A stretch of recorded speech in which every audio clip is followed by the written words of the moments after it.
Inhloso yalombukiso wezincwadi ukuqhakambisa imisebenzi yababhali bezincwadi ezibhalwe ngezilwimi zomdabu, njengoba iningi labo lingalitholi ithuba lokuqhakambisa imisebenzi yabo.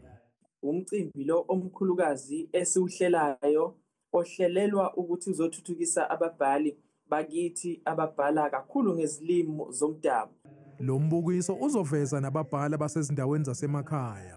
Uma sihambela iy'ndawo ey'semakhaya, uma sihambela ey'ndaweni ezahlukahlukene la khona kunzima ukuthi uhulumeni ufinyelele khona nayo yonke i-service delivery, sase sibona ukuthi engathi sikhona isikhala la ekuthenini kusizwe khona ababhali.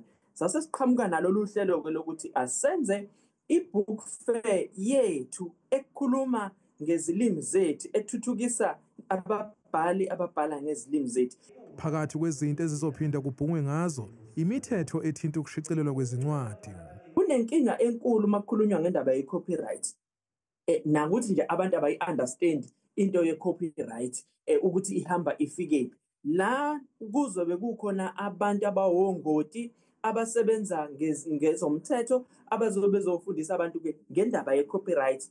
Lo mbukiso uzohambela izindawo zamakhosi awakhele idolobha iTheku njengoba uzoqala mhla zi-5 kuMandulo kuya mhla zi-12.